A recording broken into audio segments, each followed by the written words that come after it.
Visible है ना?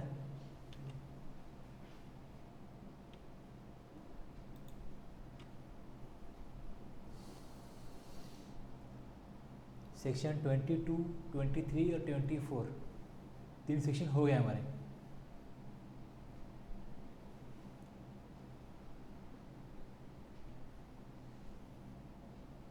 अब ये रूल है ना, ये रूल कब एप्लीकेबल होते हैं?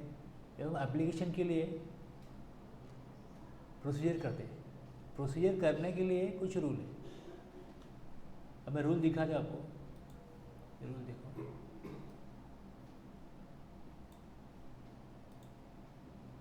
वेबसाइट दिख रहा है CBSE का, ये वेबसाइट आप निकाल सकते हो cbse.gov.in।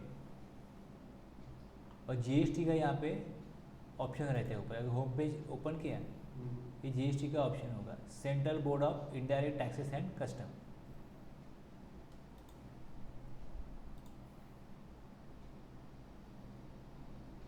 GST acts, rules, notification, ordinance, circulars, instructions. यहाँ पे रूल्स पे क्लिक करने के बाद CGST रूल्स,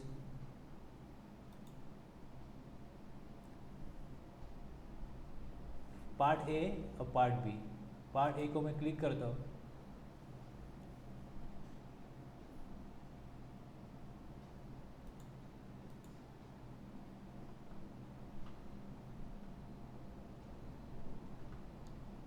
और रूल देखोगे तो rule chapter 1 preliminary, composition levy rule 3 है।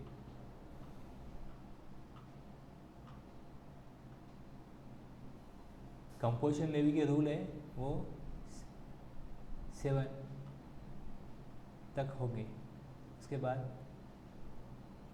Registration, application for registration rule 8, ये पहले था, ये निकल गया अभी, तो इसे ऐसे देखा था। और नीचे यहाँ पे नोट लिखते हैं कब उसको ओमिट किया।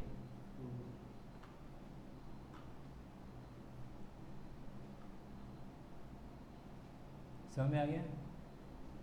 रूल जब बनाए गए थे तब उसमें कुछ स्टेप्स दिए गए थे, बाद में उस स्टेप्स को बदला जा सकता है, चेंज किया जाता है, निकाला जा सकता है। तो फिर इसके लिए ये जब रूल अपडेट होते हैं तो इस तरीके से उसको मार्किंग करते हैं कि ये हमने सब्स्टिट्यूट किया, चेंज किया, रिप्लेस किया, डिलीट किया, तो यहाँ पे लिखा जाएगा।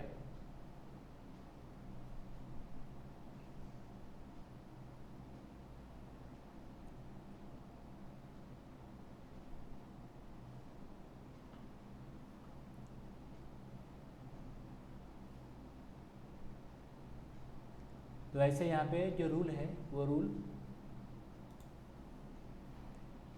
8, रूल 9, रूल 10, 10A एप्लीकेशन जब करते हैं तो रूल 8, 9, 10, 10A एप्लीकेबल हो जाते हैं।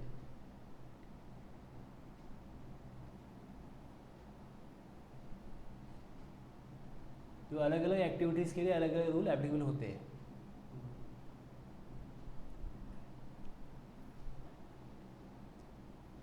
तो जहाँ तक ये कानून एप्लीकेबल होता है इंडिया के टेरिटरी में, वहाँ तक ये सारे रूल सबके लिए सेम है। कोई भी पर्सन हो, उसका क्वालिफिकेशन कुछ भी हो, अगर ये रूल है तो रूल है। वो बोल रहे हैं मतलब है, आप बोल रहे हैं मतलब नहीं है, ऐसा नहीं हो सकता। बिल पास किया, एक्ट बन गया। एक्ट बनने के बाद में एक्ट में जहाँ जहाँ लिखा है कि हम इसके लिए रूल बनाएंगे, प्रिस्क्राइब किया जाएगा, तो प्रिस्क्राइब किया जाएगा मतलब रूल बनाया जाएगा।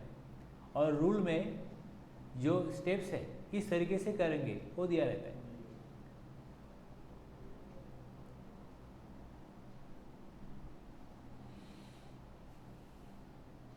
सेक्शन 25 क्या है? Procedure for registration. 26 में डीम रजिस्ट्रेशन, 27 में स्पेशल प्रोविजन है।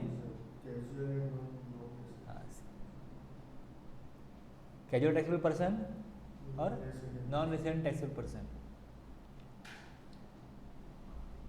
अब रजिस्ट्रेशन का जब प्रोसीजर फॉलो करते हैं, रजिस्ट्रेशन के लिए एप्लीकेशन करते हैं, वो वेरीफाई होता है फिर वो अप्रूव होता है, रजिस्ट्रेशन नंबर ग्रांट किया जाता है।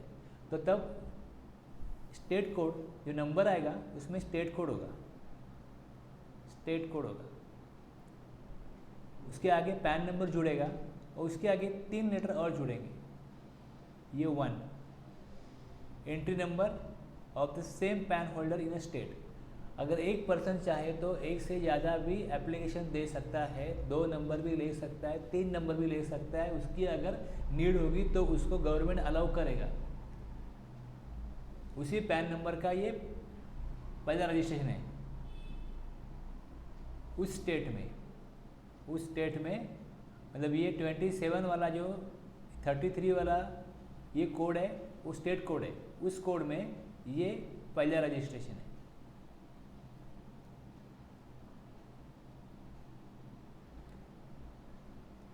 दूसरा बाय डिफ़ॉल्ट जेड होगा, तीसरा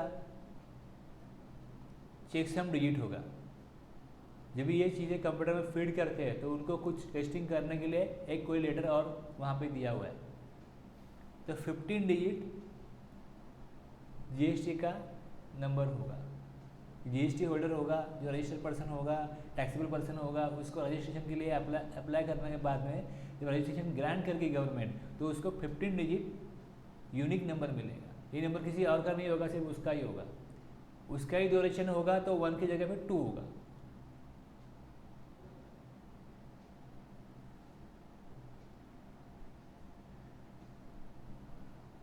समझ गए?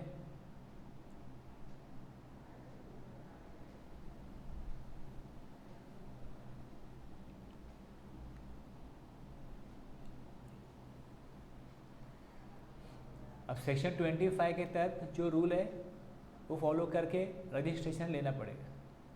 सेक्शन 26 में एक कंसेप्ट है डिप्रेशन का, वो भी हम देखेंगे।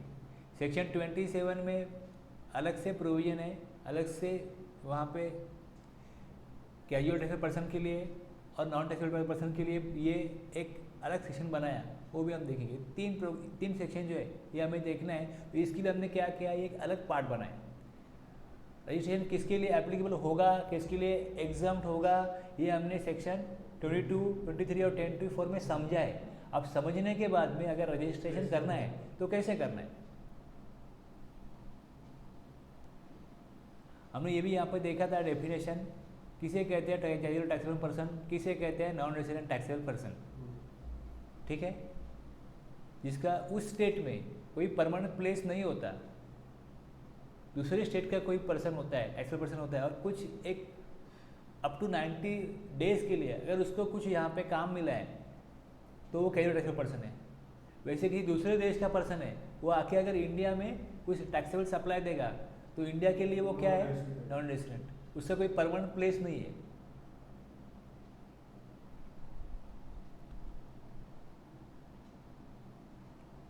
सेक्शन 25(1), सेक्शन 25(1) को रूल एप्लीकेबल होते हैं 8, 9, 10, 10A।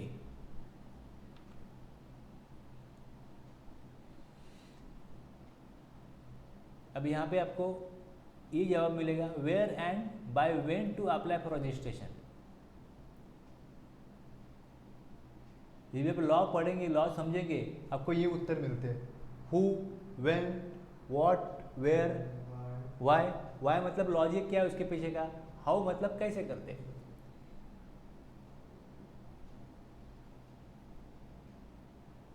एवरी पर्सन, ये हमने देखा सेक्शन 22 में, ये देखा कि every person who is liable to be register लेने की रिक्वायरमेंट एज पर सेक्शन 22 और सेक्शन 24 से आती है। सेक्शन 24 में कंपल्सरी रजिस्ट्रेशन के 11 पॉइंट्स देखे हमने, और 12 गवर्नमेंट नोटिफाई करेगा क्लास ऑफ पर्सन को कि इनके लिए रजिस्ट्रेशन कंपल्सरी होगा, ये सेक्शन 12 में।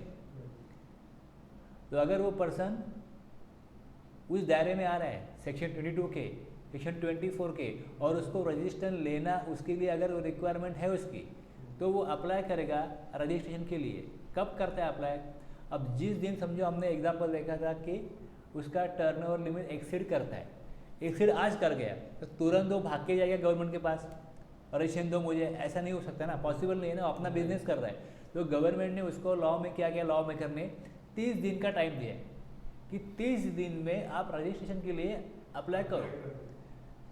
अभी आपका अकाउंटिंग हो रहा है, आपका काम हो रहा है, और आपको एक्सीडेंट होने के बाद में हो सकता है 10 दिन बाद पता चले। आप महीने भर में तो कुछ ना कोई अकाउंटिंग करते ही होंगे, हिसाब किताब करते ही होंगे, तो मालूम पड़ना चाहिए आपको। तो इसके लिए हो सकता है कि जब एक्सीड करे, कोई रोज रोज तो टोटल करता नहीं है, कितना मेरा बिजनेस हुआ, कितना मेरा बिजनेस हुआ, ये देखता नहीं होगा कि टर्नओवर कितना हुआ। तो उसको महीने भर में तो कभी ना कभी मालूम पड़ेगा कि अपना टर्नओवर एक्सीड कर रहा है, जो लिमिट है उससे ज़्यादा हो रहा है, रजिस्ट्रेशन लेना पड़ेगा। तो 30 दिन इसके लिए उसको क्या दिया है, टाइम दिया है। तो मतलब ये टाइम रीजनेबल है, बराबर time.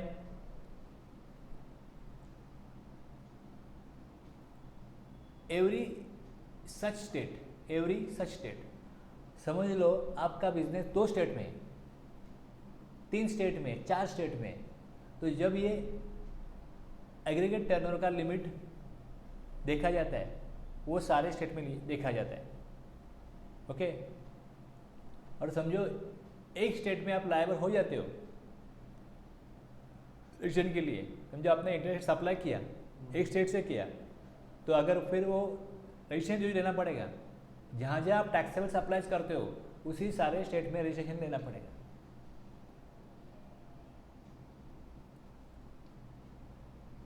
So liable every such state or union territory in which he is so liable within 30 days from the date on which he becomes liable to registration in such manner।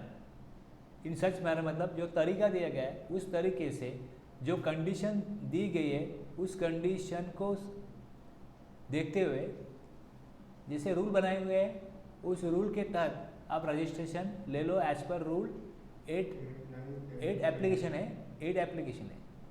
अब यहाँ पे ये जो चीज़ है, कुछ भी ऊपर लिखा गया उसके लिए कोई एक्सेप्शन हो, मतलब उसके लिए वो वैसा एप्लीकेबल नहीं किया जा सकता, तो उसको अलग तरीके से अप्लाई करने के लिए प्रोविजो लिखा जाता है, मतलब एक्सेप्शन, अपवाद।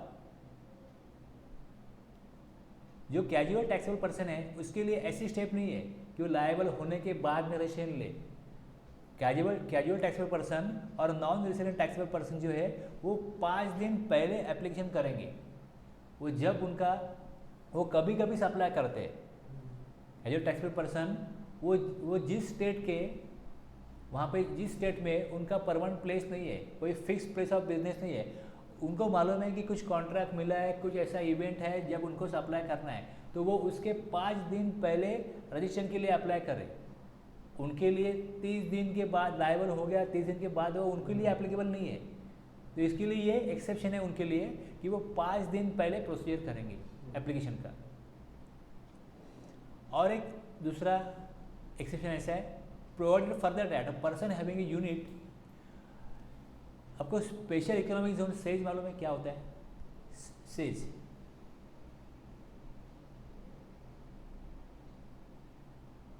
अगर सेज में कोई यूनिट है, सेज में कोई दूसरा बिजनेस है, तो उसके लिए shall have to apply for registration, separate registration as distinct from his place of business located outside the special economic zone in the same state or union territory। उस union territory में या उस state में अगर आपका एक business special economic zone में है और दूसरा outside the special economic zone है, तो आपके लिए दोनों जगह के बिजनेस के लिए अलग अलग रजिस्ट्रेशन लेना पड़ेगा। अब डीमार्ट के बहुत सारे शॉप हैं, तो उसके लिए एक ही रजिस्ट्रेशन ले सकते हैं, लेकिन अगर वो चाहे तो रजिस्ट्रेशन के लिए 2, 3, 4 अप्लाई कर सकते हैं। लेकिन अगर समझो किसी का एक बिजनेस सेज में, एक दूसरा सेज के बाहर है, तो उसके लिए उसको 2 रजिस्ट्रेशन लेना कंपलसरी होगा।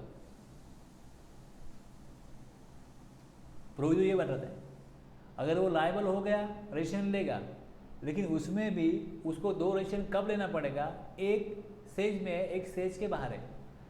Special economic zone, special economic zone में जो फैक्ट्री होती है, जो कंपनी होती है, वो नॉर्मली एक्सपोर्ट करती है, इसके लिए उनको बहुत सारी फैसिलिटीज़ गवर्नमेंट प्रोवाइड करती है। जैसे चाइना का माल सस्ते में आता है, तो चाइना की जो कंपनीज है उनको कम से कम कॉस्टिंग में वो क्रिएट हो, वो बनाया जाए, प्रोड्यूस हो कम से कम कॉस्ट में, इसके लिए गवर्नमेंट हेल्प करती है। उनके ऊपर टैक्सेस नहीं लगाती, टैक्सेस लगाते नहीं, उल्टा उनको फैसिलिटीज़ देती है। क्योंकि हर कंट्री को है ना फॉरेन करेंसी चाहिए होती है। उनकी जो इकोनॉमी है वो फॉरेन करेंसी जितनी आएगी उतना ग्रो होगा। मतलब जितना आपका एक्सपोर्ट होगा उतना आपका कंट्री का जो डॉलर का जो भी रुपीज़ का कॉस्ट होता है वो मेंटेन होता है। तो ग्रोथ करना है उनको उनके इकोनॉमी का, तो उसके लिए वो देखते हैं कि कितना हमारा एक्सपोर्ट हो। तो इसके लिए कुछ गवर्नमेंट ऐसा लैंड लेती है जहाँ पे समझो कुछ खेती नहीं हो रही है, कुछ नहीं हो रहा है, ऐसा कोई लैंड होगा सिटी से बहुत दूर, तो वहाँ पे क्या करती है फैक्ट्री, जो लोग इन्वेस्टर होते हैं उनको बोलते हैं आप यहाँ पे फैक्ट्री लगाओ और यहाँ से आप एक्सपोर्ट करो। तो जो लोग यहाँ पे इन्वेस्टमेंट करके एक्सपोर्ट करना चाहते हैं उनके लिए गवर्नमेंट फैसिलिटीज़ देती है, और वो फैसिलिटीज़ में ये कवर होता है कि उनको अगर फैसिलिटी है और दूसरा बिजनेस में फैसिलिटी नहीं है तो दोनों का हिसाब अलग अलग होना चाहिए। इसके लिए दोनों के लिए अलग अलग रजिस्ट्रेशन रखा गया। अब समझो आपने सेज के लिए कुछ काम किया, ओके, आपने सेज के लिए कुछ काम किया तो सेज में टैक्स नहीं लगता है, टैक्स नहीं लगता है, और टैक्स लगाया तो आपको रिफंड मिलता है। एक स्पेशल एप्लीकेशन है लेटर ऑफ अंडरटेकिंग, इसको LUT बोलते हैं, लेटर ऑफ अंडरटेकिंग। वो अगर आपने निकाला और अगर आपने सेज में सप्लाई किया तो सेज में जो सप्लाई करेंगे उसके ऊपर आप GST चार्ज नहीं करोगे, और जो नंबर है आपका लेटर ऑफ अंडरटेकिंग का वो इनवॉइस के ऊपर आप लिखोगे कि ये मेरा नंबर है, इसके लिए मैं टैक्स नहीं लगा रहा हूँ, और ऊपर हेडिंग भी लिखा जाता है ये सेज में सप्लाई हो रहा है। तो मतलब वो उसमें क्लियर हो जाता है टैक्स इनवॉइस में कि ये सेज में सप्लाई कर रहा है। तो जैसे भी कानून बनाया है अगर वो सेज में सप्लाई करता है तो ऊपर लिखेगा सेज में सप्लाई है, और ये LUT नंबर है, LUT नंबर है तो without payment of IGST, without payment of IGST। मतलब जैसे सेज में आप सप्लाई करते हो तो ऐसा समझा जाएगा कि आप देश के बाहर सप्लाई कर रहे हो, इंटर स्टेट सप्लाई कर रहे हो। एक्चुअली आपने सप्लाई किया इंट्रा स्टेट, लेकिन अगर आपने स्टेट के बाहर सप्लाई किया, देश के बाहर सप्लाई किया या सेज में सप्लाई किया तो IGST लगता है। मतलब वो इंटर स्टेट सप्लाई माना जाता है, उसको इंटर स्टेट सप्लाई समझते हैं एज पर लॉ, तो उसके ऊपर GST नहीं आएगा।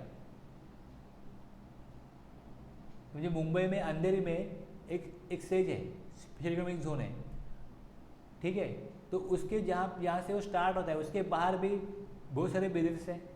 अगर उन्होंने सप्लाई किया एक 100 मीटर के अंदर जो सेज है उसको, तो उनके लिए वो इंटर स्टेट सप्लाई हो जाता है एज पर लॉ। है तो वो सेम स्टेट में, और सेम स्टेट में है तो टैक्स लगता है GST। लेकिन अगर सेज में है तो वो इंटर स्टेट सप्लाई समझा जाता है और उसके ऊपर IGST लगता है। अगर सप्लायर के पास लेटर ऑफ अंडरटेकिंग LUT है तो विदाउट पेमेंट ऑफ IGST वो सप्लाई कर सकता है, और LUT नहीं है तो फिर IGST एप्लीकेबल होगा और वो उसके लिए रिफंड क्लेम करेगा तो गवर्नमेंट उसको रिफंड देगी। अगर आप उससे टैक्स लेते हो तो उसके कॉस्ट में वो ऐड हो जाता है, तो उसके कॉस्ट में ऐड नहीं होना चाहिए। इसके लिए उसको सुविधा दी गई है कि जो भी आप सप्लाई लोगे उसके लिए आपको टैक्स नहीं लगेगा, और जो आप एक्सपोर्ट करोगे उसके ऊपर भी कोई टैक्स नहीं दोगे, तो सस्ते में सामान बिकेगा।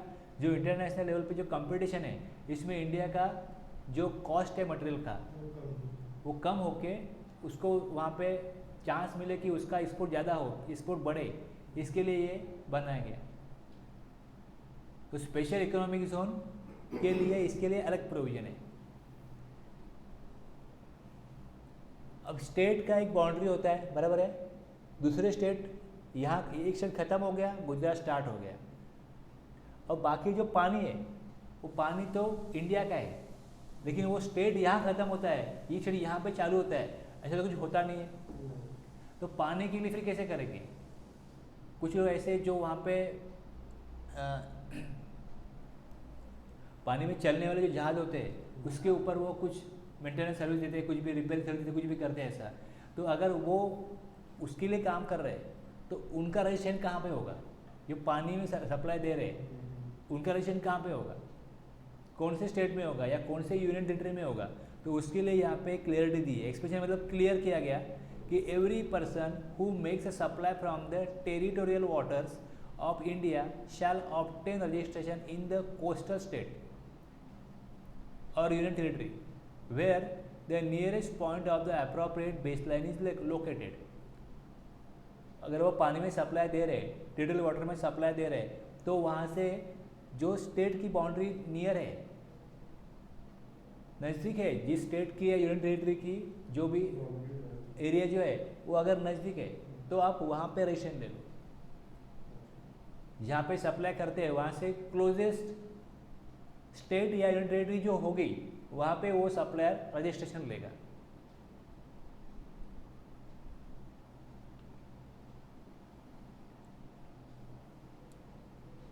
अभी हमने क्या समझा? Person who is liable to be register under section 22 और 24, ये जब लायबल होगा तो 30 दिन में वो रजिस्ट्रेशन के लिए एप्लीकेशन देगा इन एवरी सच स्टेट और union territory in which he is so liable.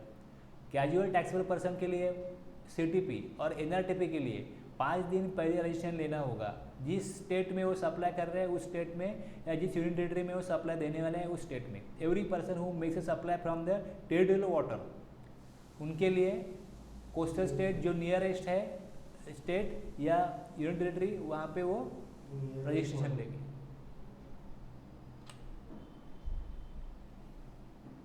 अब ये भी एग्जाम्पल देखेंगे। क्या एग्जाम्पल है? Euro NGO limited is engage in taxable supply of services in Goa.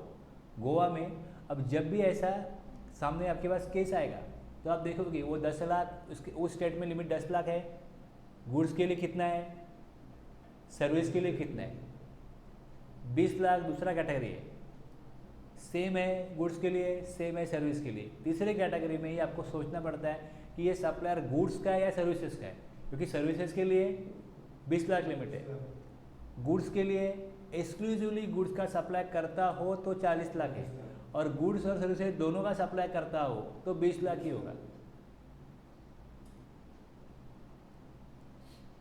उसका टर्नओवर लिमिट एक्सीड हो गया 20 लैक्स, वो सर्विसेज का सप्लाई करता है तो 20 लाख है ऑन 11 अक्टूबर। अगर 11 अक्टूबर को वो एक्सीड करेगा तो it is liable to apply for registration by 11 October. Liable कब हो गया? 11 को हो गया, तो विद इन 30 डेज उसको एप्लीकेशन देना चाहिए।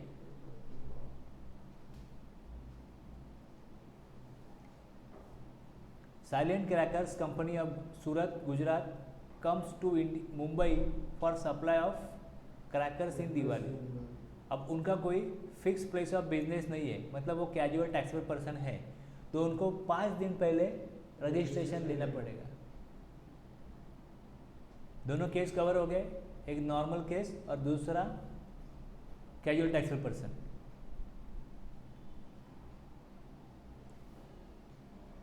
उसी का चार्ट है ये। अब पहले देखो कि पर्सन कौन सा है, कैजुअल टैक्सेबल पर्सन है या नॉन टैक्सेबल पर्सन है। ये दोनों नहीं है तो फिर 30 दिन का लिमिट मिलता है, ये दोनों है तो 5 दिन पहले करना पड़ता है। सेज में सप्लाई करोगे तो सेज के लिए कोई पर्सन है, उसका सेज में यूनिट है तो सेज के लिए अलग रजिस्ट्रेशन, सेज के बाहर अलग रजिस्ट्रेशन, 2 रजिस्ट्रेशन लेने पड़ते हैं। और पानी में सप्लाई है टेरिटोरियल वाटर में तो उसके लिए जो नियरेस्ट जो स्टेट होगा या यूनियन टेरिटरी होगी वहाँ पे वो रजिस्ट्रेशन के लिए एप्लीकेशन देगा।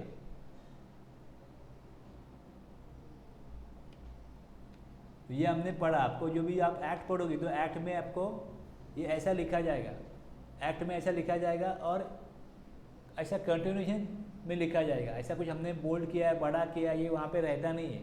ये हमने समझने के लिए हम अलग अलग लिखते हैं, अलग अलग कलर देते हैं, डिज़ाइन करते हैं, कलर देते तो समझ में आता है तुरंत कि ये अलग है, ये अलग है, ये अलग है।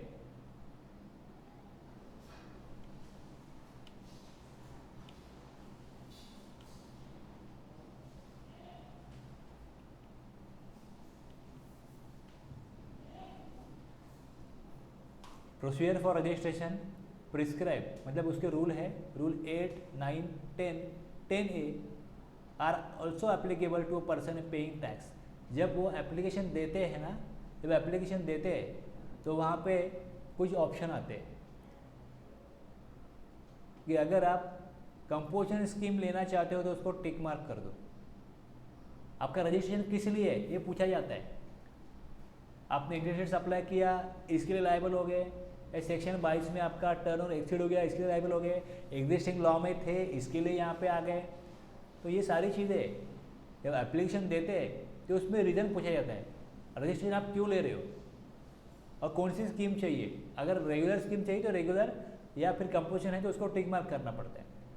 कोई पर्सन अपनी इच्छा से रजिस्ट्रेशन ले रहा है मतलब वॉलंटरी रजिस्ट्रेशन, तो उसके लिए सेक्शन 25(3) के तहत वो रजिस्ट्रेशन के लिए अप्लाई कर रहा है तो उसको वो टिक मार्क करेगा, वो चीज़ चूज़ करेगा। वहाँ से ड्रॉप डाउन बॉक्स होगा तो उससे वो चूज़ करेगा कि मैं इसके लिए ले रहा हूँ। तीसरा, वो कैजुअल टैक्सेबल पर्सन है, इसके लिए 5 दिन पहले रजिस्ट्रेशन कर रहा है। Such person shall apply for registration. जो एप्लीकेशन फॉर्म होगा उसका नाम होगा कुछ, तो फॉर्म का नाम है REG 01। The application for registration in form GST REG 01 is divided into 2 parts, part A and part B। 2 part में होगा। अब इसका भी मैं आपको रूल दिखाऊंगा कि किस तरीके से ये है।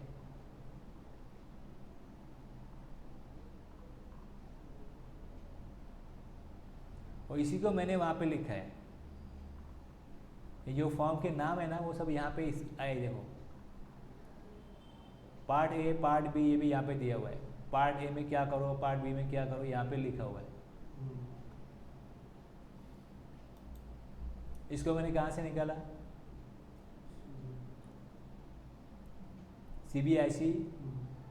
CBIC में रूल्स है, रूल्स में CGST रूल्स है, उसमें पार्ट A है, पार्ट B है। अब पार्ट A में रूल है और पार्ट B में है ना, जो अलग अलग हम फॉर्म देख रहे हैं ना, वो फॉर्म की लिस्ट पूरी फॉर्म B में, पार्ट B में। अब मैंने पार्ट B निकाला तो इसमें आपको फॉर्म देखने को मिल सकते हैं। देखो ये पूरे देखोगे आप,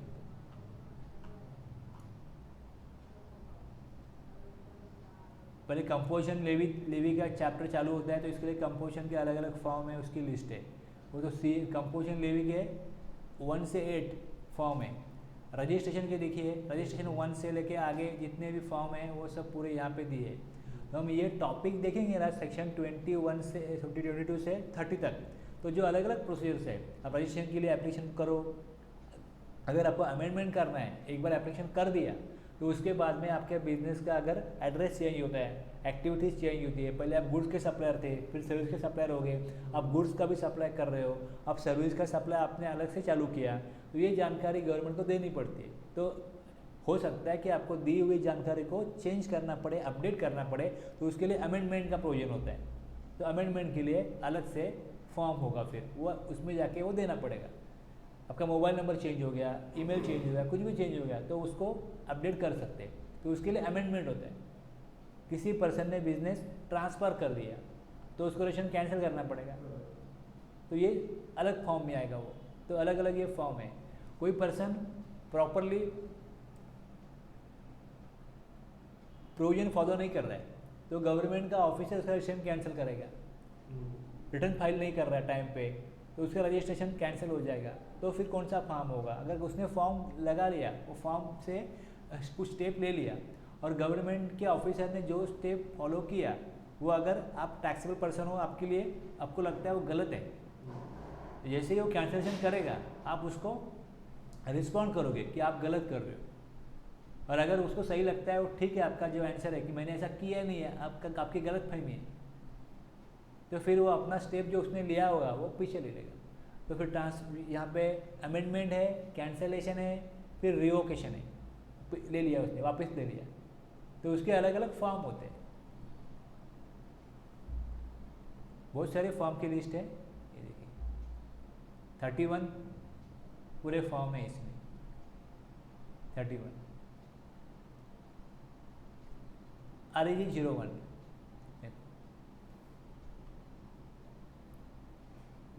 तो ऐसा जो फॉर्म होता है वो फॉर्म जब आप वेब पोर्टल पे जाओगे वेब पोर्टल पे जाओगे, जीएसटी का वेबसाइट निकालोगे।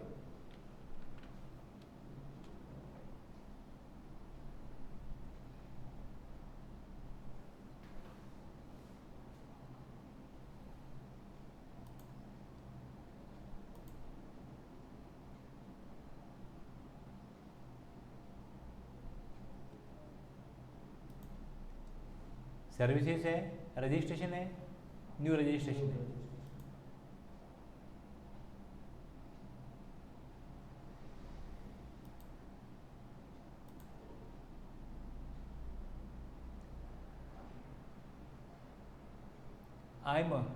आप कौन हो? टैक्स पेयर हो, टैक्स डिडक्टर हो, गवर्नमेंट है, गवर्नमेंट एजेंसीज है, उनके लिए टैक्स डिडक्ट करने के लिए नंबर लेना पड़ता है, तो ये टैक्स डिडक्टर में लेते हैं।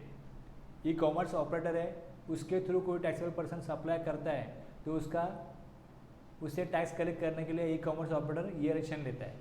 GST practitioner, non resident taxable person, United National body, consulate और embassy for a foreign country, other notified persons, non resident online services provider. तो इतने सारे रजिस्ट्रेशन के अलग अलग टाइप हैं। तो आप कौन से लॉ में कौन से प्रोविजन के तहत आपको रजिस्ट्रेशन लेना है? तो मैं टैक्स पेयर हूँ, मैं टैक्स कलेक्ट करके गवर्नमेंट को जमा करने के लिए मैं लायबल हो गया हूँ, वो रिक्वायरमेंट है, इसके लिए मैंने रजिस्ट्रेशन लिया, तो आप टैक्सेबल पर्सन हो जाओगे। तो टैक्स पेयर चूज करके स्टेट कौन सा है वो आप चूज करोगे, महाराष्ट्र। डिस्ट्रिक्ट तो लिस्ट आ जाएगा इसमें।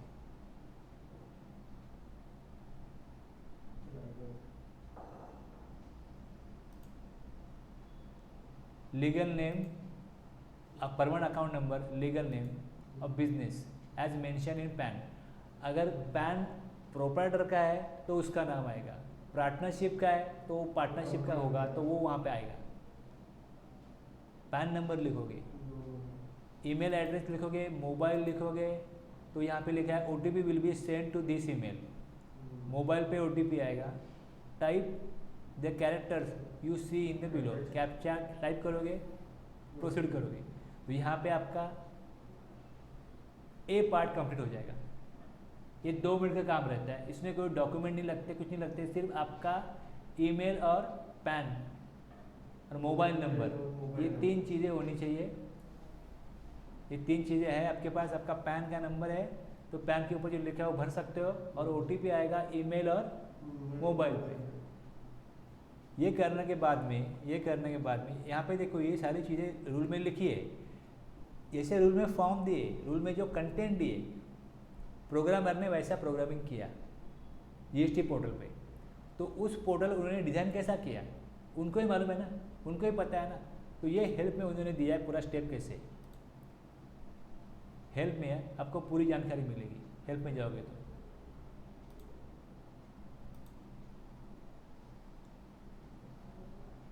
देखो, मैंने लॉ पढ़ा तो मुझे मालूम पड़ा सेक्शन में कि लायबल हो गया कोई बंदा, अब उसके लिए रूल कौन से है वो मैंने देखे। अब जैसे अभी वेबसाइट खोला मैंने, तो अभी आगे कैसे करना है, किस तरीके से आगे जाना है, ये भी मुझे देखो, अभी किसी ने समझा है और उसने लिखा है, तो मुझे मालूम पड़ा एक ही फॉर्म में कंपोजिशन के लिए भी है, कैजुअल टैक्सेबल पर्सन के लिए भी है, ये सारी चीज़ें मुझे मालूम पड़ी। लेकिन अब स्टेप कैसे होंगे, किस तरीके से फॉर्म दिखेगा, तो ये सब यहाँ पे जीएसटी नॉलेज पोर्टल पे हेल्प है, वीडियोस, FAQs, मैनुअल्स, ये इसमें होगा। File returns, GST offline tool, input tax credit, register with GST. तो मेरे लिए ये टॉपिक अभी सूटेबल है, तो मैं इसको क्लिक करूँगा। अप्लाई फॉर रजिस्ट्रेशन, इसको क्लिक किया। किस लिए आप कर रहे हो, नॉर्मल टैक्स पेयर हो, composition, casual taxable person, input service distributor, non decent, ये सारी चीज़ें यहाँ पे दी है। तो मैंने लिया normal tax pair, form GST REG 1। अब यहाँ पे आपको वीडियो भी मिलेगा छोटा 2 मिनट का, समझ सकते हो। मैनुअल मिलेगा, यूज़र मैनुअल, FAQs, तो इसको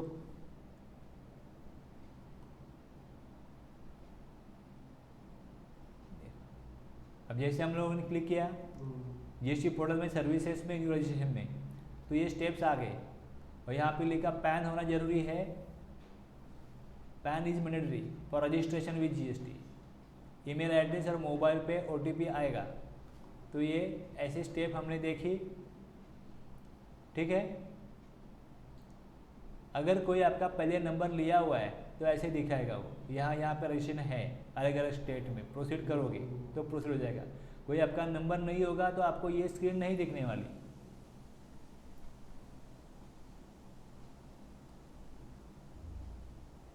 यहाँ पे मोबाइल और ईमेल का ओटीपी डालने के लिए स्क्रीन आपको सामने दिखेगी, आप डालोगे प्रोसीड करोगे। You have successfully submitted part A of the registration process, और उसके बाद में आपको TRN टेम्पररी रेफरेंस नंबर इस तरीके का इस फॉर्मेट में मिल जाएगा। ये कोई भी बंदा कर सकता है, ये कोई भी पर्सन कर सकता है, कुछ इलीगल नहीं है। आपका बिजनेस हो नहीं हो, आपको रजिस्ट्रेशन के लिए एप्लीकेशन करना है तो आप कर सकते हो। आप लिखोगे वॉलंटरीली, आपका कोई बिजनेस चाहिए नंबर, ए पार्ट किया। ए पार्ट करने के बाद में यहाँ पे नीचे लिखा है using this TRN you can access the application from my saved application. वहाँ पे मेनू होगा, उसमें जाके एंड सबमिट उसको क्लिक करके पार्ट बी खुलेगा आपके सामने। वो पार्ट बी को आपको खोलना पड़ेगा विद इन 15 डेज। आज आपने अगर किया, पार्ट ए परफॉर्म किया, पार्ट ए को कंप्लीट किया, पार्ट ए को फिनिश किया आज, तो 15 दिन तक आपको पार्ट बी करना चाहिए। 15 दिन करना चाहिए मतलब मैक्सिमम पीरियड है, आपको तो अभी करना है, अभी कर सकते हो। और नहीं किया तो अभी आपका जो TRN नंबर जनरेट हुआ है वो एक्सपायर हो जाएगा। 15 दिन बाद आओगे तो वो नंबर में कुछ मिलेगा नहीं, आपको फिर से पार्ट ए करना पड़ेगा, पार्ट ए फिर से करना पड़ेगा। तो रूल में यही सब लिखा है, रूल में यही सब लिखा है, और उसको समझ के यहाँ पे आके वही स्टेप्स लेनी पड़ती है। पार्ट बी में जब TRN डालते हो, यहाँ पे जब हमने क्लिक किया न्यू रजिस्ट्रेशन पे, तो उसके बाजू में यहाँ पे TRN का ऑप्शन होता है। अब आपको आपने नंबर के लिए अगर प्रोसीजर किया, पार्ट ए किया, तो आपको TRN मिल गया। तो अगली बार आप न्यू रजिस्ट्रेशन पे क्लिक नहीं करोगे, TRN पे क्लिक करोगे। तो TRN पे क्लिक करने के बाद में, प्रोसीड करने के बाद में आपको ये यहाँ पे क्लिक करेंगे। क्लिक करने के बाद में ऐसे खुलेगा, दिख रहा है कैसे खुलेगा? बिजनेस डिटेल, उसमें टिक मार्क भर दिया गया है। Promoter, partner, authorise signatory, authorise representative, principal place of business, additional place of business, goods and services, state specific information, हाँ, आधार ऑथेंटिकेशन और वेरिफिकेशन, इतने स्टेप उसमें है। इसमें कुछ डॉक्यूमेंटेशन भी लगता है, वो डॉक्यूमेंट को स्कैन करके उसकी कुछ साइज वहाँ पे दी हुई है, उतनी साइज में उसको कंप्रेस करके अपलोड करना पड़ता है।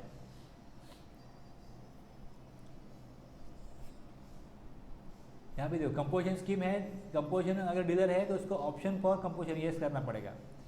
कैटेगरी ऑफ रजिस्ट्रेशन पर्सन, वो मैन्युफैक्चरर है, सर्विस प्रोवाइडर है, जो भी चीज़ें है वो यहाँ पे जो पूछी जाएगी उसको आपको जवाब देना पड़ेगा। कैजुअल टैक्सेबल पर्सन के लिए कितना टैक्स, एस्टिमेटेड लायबिलिटी कितनी होगी उसकी, वो यहाँ पे देगा। ISD का ऑप्शन देगा। तो अलग अलग पर्सन के लिए अलग अलग ऑप्शन है, वो यहाँ पे होते हैं। तो हर एक को समझ के अपना ऑप्शन चूज करके स्टेप को आगे बढ़ाना होता है।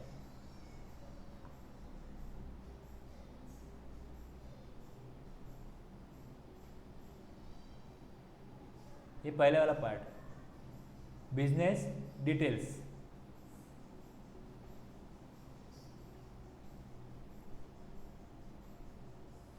ये पूरा भर दिया, ये पूरा कंप्लीट कर दिया, तो आगे फिर कंफर्म। ये अभी देखिए कौन से गुड्स अप्लाई कर रहे हो उसका यहाँ पे नंबर दिया है, और इनके लिए कंपोजिशन लेवी नहीं है, ये लोगों के लिए। ये अगर गुड्स वो सप्लाई कर रहे हैं तो उनके लिए कंपोजिशन लेवी नहीं है, तो यहाँ पे वो देगा confirmation, below mention commodities are not allowed.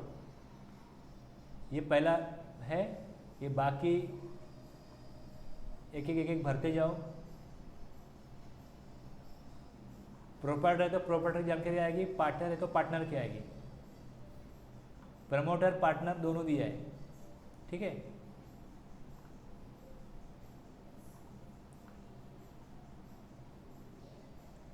Authorise signatory, अगर समझो प्रोप्राइटर होगा तो खुद ऑथोराइज होगा, या उसने किसी को ऑथोराइज किया तो ऑथोराइज रिप्रेजेंटेटिव होगा।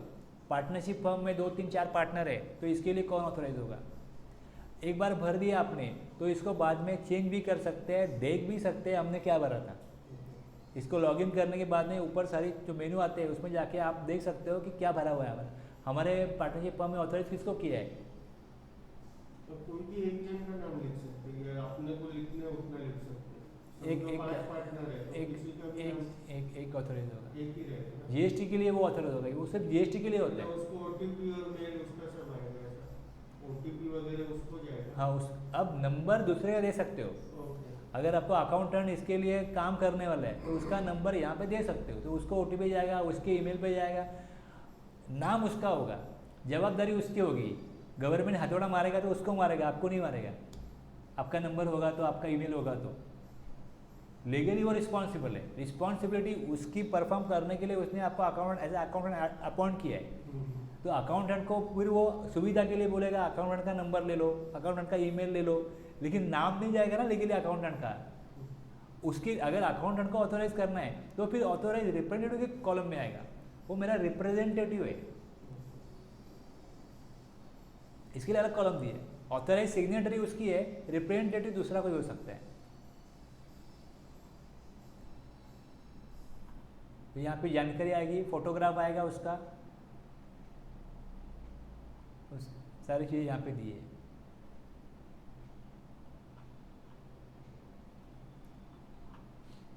पूरा डॉक्यूमेंटेशन है, क्या भरना है ये पूरा है। रजिस्ट्रेशन लेने का मार्केट में 2000, 3000, 5000, 10,000 चार्ज चलता है, लेकिन ये देखेंगे आप, पढ़ेंगे और इसका यूट्यूब पे वीडियो देखेंगे कि घर बैठे रजिस्ट्रेशन कैसे करें। बहुत लोगों ने बनाया यूट्यूब पे, आप देखोगे, आप खुद कर सकते हो। रजिस्ट्रेशन करने के लिए कुछ IQ लेवल की, कुछ एक्स्ट्रा ऑर्डिनरी स्किल की ज़रूरत नहीं होती।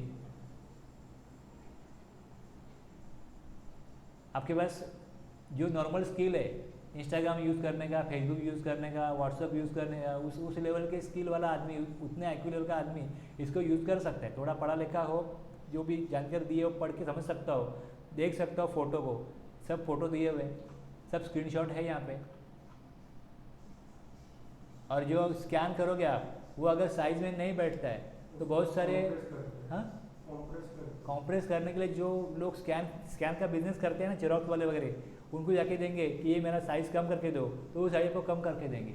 आपको टूल ढूंढने के लिए, वेबसाइट जाने के लिए, अगर उसको कुछ आपको मालूम नहीं है या वो टाइम वेस्ट नहीं करना है, 150 उसको दे देंगे तो वो करके देता है। ये स्कैन करो, इसको ये साइज़ में बिठाओ, बस बात खत्म। टाइम उसमें ही जाता है, सिर्फ स्कैनिंग करने में और कंप्रेस करने में ही टाइम जाता है।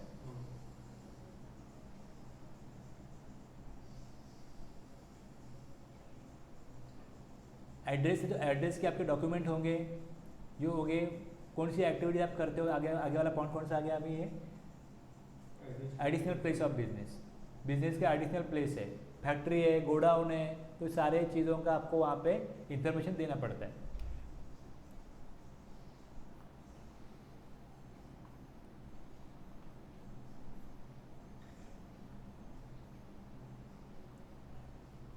कौन से 5 गुड्स और 5 सर्विसेज आपको देनी पड़ेगी। 5 गुड्स और 5 सर्विसेज जो सप्लाई हो रहा है बिजनेस का, वो देना पड़ता है। मेजर जो आपके है, मेन जो है वो दे दो।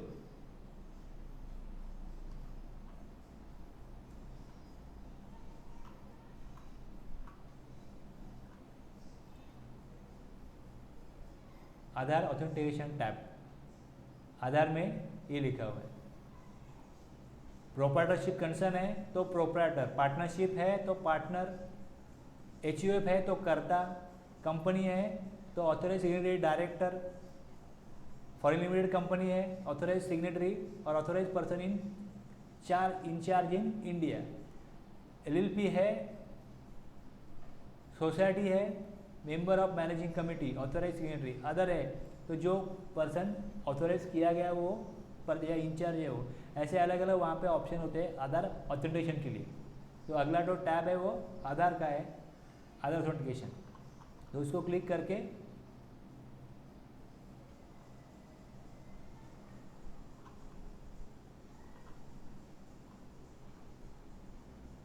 हो गया पूरा भर के। अब इसको वेरिफिकेशन, आई हेयर बाय, मतलब आप समझ के सोच समझ के इसको सबमिट कर रहे हो, ये आपको मानना पड़ता है। इसके लिए दिखा है, मैंने सारी चीज़ें देख ली है, बराबर है, सारी जानकारी, my knowledge and belief correct है, ट्रू है सब।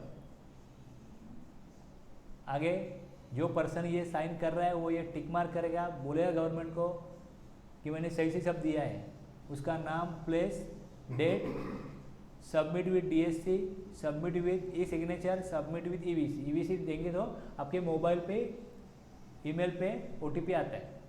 सबमिट विद ईवीसी, कंपनी है तो कंपनी को डीएससी से करना पड़ता है, बाकी प्रोप्राइटर पार्टनरशिप को ईवीसी से चलता है।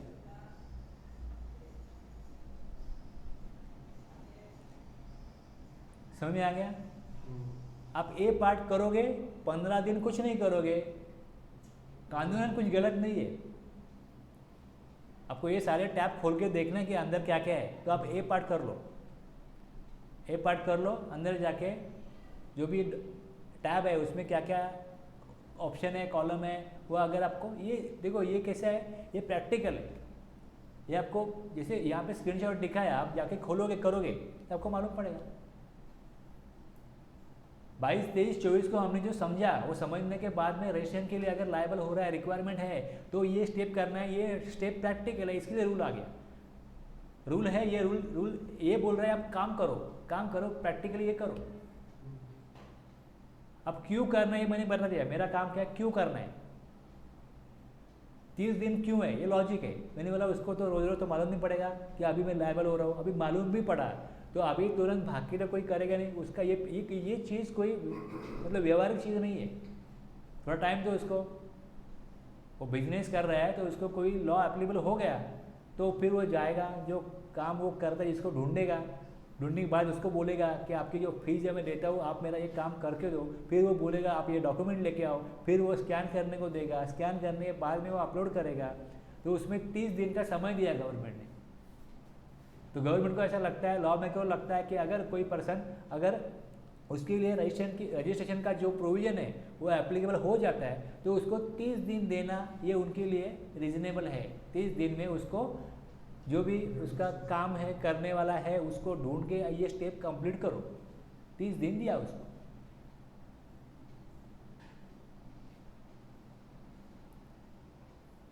ठीक है, समझ में आ गया ना पूरा?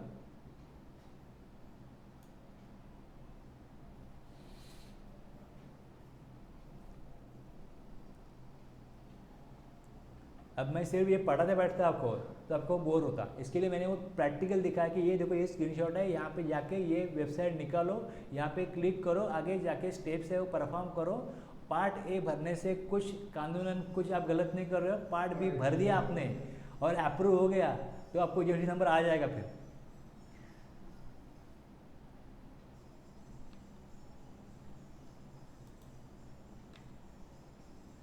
ये सारे उसमें रूल दिए हुए हैं। अभी सब रूल में ये सब आता है। सब रूल 1 में ये बताया जाएगा कि आप पैन, मोबाइल, ईमेल दो। सब रूल 2 वैलिडेशन होगा पैन का, मोबाइल, ये सारी चीज़ें है ना लिखनी पड़ती है लॉ में कि ये करो वो करो। वो नहीं लिखा तो मैं क्यों करूँ?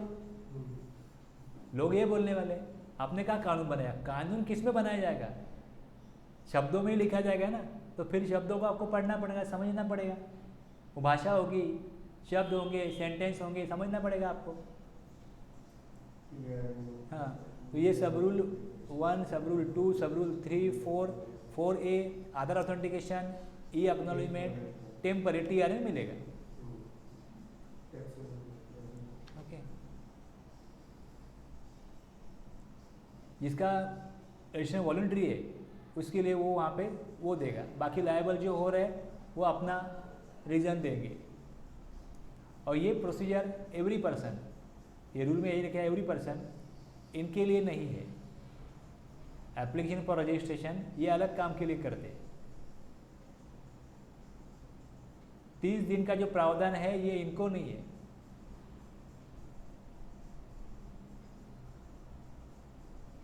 पार्ट ए में जाओ, provided that every person being an input service distributor shell make a separate application. ISD के लिए सेपरेट एप्लीकेशन, जो एप्लीकेशन दिया उसी में आईएसडी का काम नहीं होगा।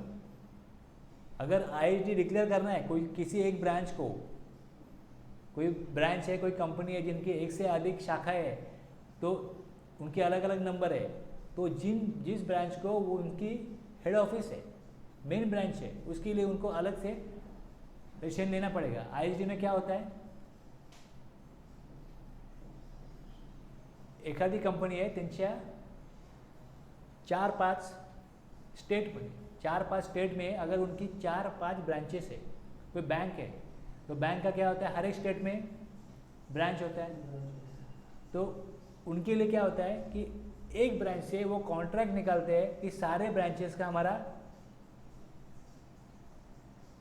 फर्नीचर करो, सारे ब्रांच का पेंटिंग करो। तो कोई भी ऐसा सर्विस अगर उन्होंने सबके लिए एक ऑफिस से लिया, एक ब्रांच से लिया, तो कुछ सस्ता पड़ता है, बहुत बड़ा कॉन्ट्रैक्ट दिया।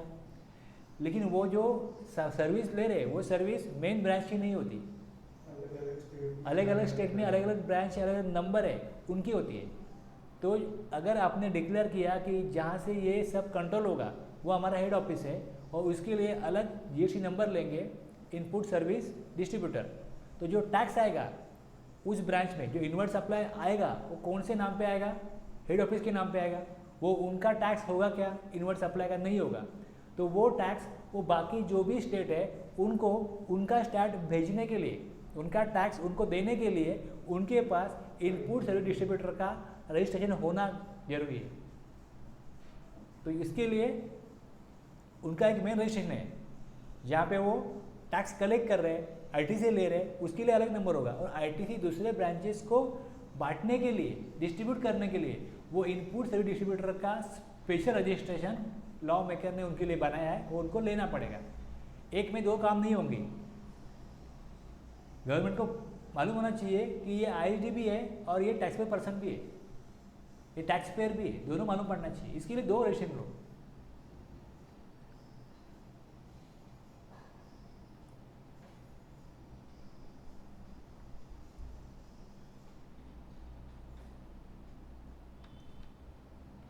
वहाँ से मैंने ये स्क्रीनशॉट लेके यहाँ पे दिए, ठीक है।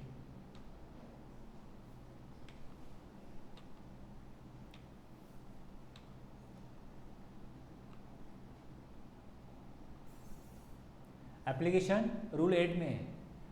रूल 8 में एप्लीकेशन दोगे, part A part B fill up करने के बाद में आगे क्या होगा, आगे वेरिफिकेशन होगा, verification of the application and approval. आगे की step, the applicant shall be forwarded to the proper officer who shall examine the application and the accompanying documents if the same are found to be in order। जैसे government को expected है उसी तरीके से आपने document दिए, proper scan किए हुए, रीडेबल है, approve the grant of registration. Document proper भी होने चाहिए और प्रॉपर स्कैन किए भी होने चाहिए। कभी कभी बराबर से हम लोग क्या करते हैं, उसको कॉम्प्रेस करते हैं ना, तो कभी कभी खराब हो जाता है। और रीड करने जैसा नहीं होता, फिर वो बोलेगा रीड भी नहीं कर सकता मैं, प्रिंट निकलता और गलत और ख़राब आता है। तो इसके लिए आप फिर से उसको अपलोड करो क्लियरली स्कैन करके, फिर उसके लिए उसको जो स्टेप अभी दिया है उसमें उसको रिजेक्ट करना पड़ता है। वो एप्लीकेशन जो है वो रिजेक्ट करना पड़ता है और बताना पड़ता है उसको रिमार्क में कि डॉक्यूमेंट प्रॉपर नहीं है, रीडेबल नहीं है।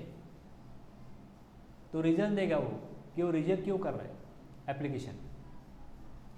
तो ये 7 दिन में वो करेगा, विद इन 7 दिन, 7 working days from the date of submission of the application. Proper officer verify करेगा।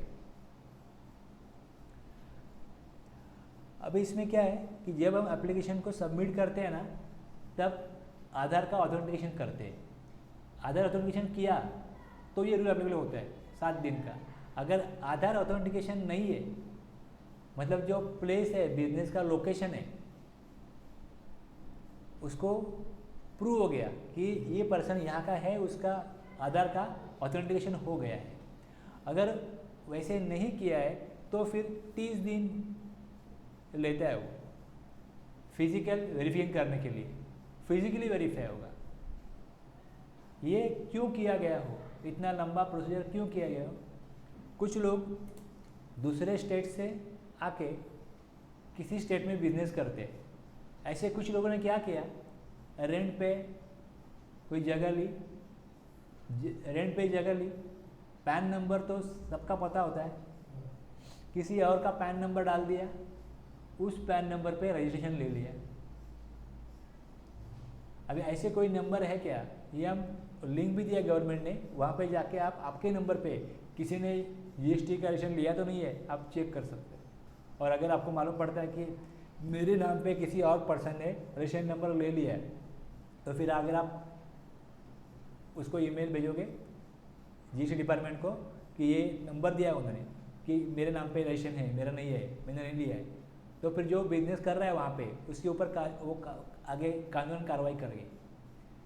लेकिन लोगों को मालूम पड़े, इसके लिए उन्होंने अभी लिंक भी वहाँ पे एक्टिवेट कर दिया है कि आप ऐसे केसेस सामने आए।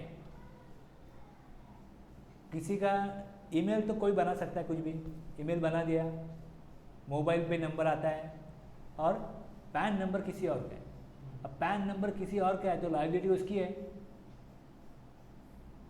वो कुछ आदमी कुछ टाइम तक बिजनेस करता है, फिर चला जाता है, दूसरे स्टेट में चला जाता है। अब वो कौन था उसको ढूंढना मुश्किल है। उसका कोई परमानेंट प्लेस होगा इंडिया में कहीं तो, लेकिन वो वहाँ रहता ही नहीं है।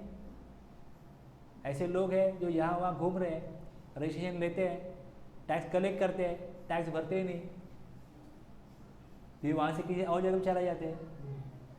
या कोई पर्सन है जो ऐसे लोग हैं जो बाहर स्टेट से आ रहे हैं, उनके नाम पे वो रजिस्ट्रेशन ले रहे हैं, उसको मालूम ही नहीं। अब कॉन्ट्रैक्टर आपके पास कोई लेबर है, गरीब है, उसका आपने डॉक्यूमेंट ले लिया, उसका पैन निकाल लिया, उसके नाम पे आपने धंधा किया, उसको तो बेचारे को मालूम ही नहीं क्या है, किधर है, नंबर तो उसका ले लिया। ऐसे केसेस चल रहे और फिर फ्रॉड किया, टैक्स भरा नहीं गवर्नमेंट को। इसके लिए गवर्नमेंट ने अभी ये किया, आधार ऑथेंटिकेशन, आधार नंबर लो, आधार वेरीफाई करो। वेरीफाई नहीं करता है तो फिजिकली जाके वेरिफिकेशन करो, कौन आदमी है, कौन नंबर ले रहे हैं, ओनर कौन है। तो इसके लिए भी टाइम लगता है, तो फिर 30 दिन रखा। फिजिकल वेरिफिकेशन करना है तो 30 दिन, आधार से करना है तो आधार वेरिफिकेशन हो गया तो 7 दिन में हो जाता है।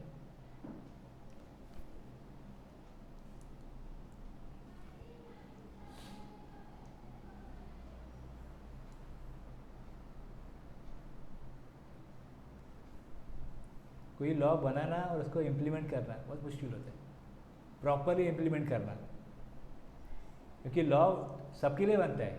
ईमानदार लोग हैं, बेईमान लोग हैं, सबके लिए बनता है। अब अलग अलग फॉर्म के नाम मिलेंगे आपको यहाँ पे। जैसे अभी जब वो एप्लीकेशन करेगा तो एक फॉर्म देगा, ठीक है, उसको सबमिट किया जाएगा, एक्सेप्ट किया जाएगा या रिजेक्ट किया जाएगा।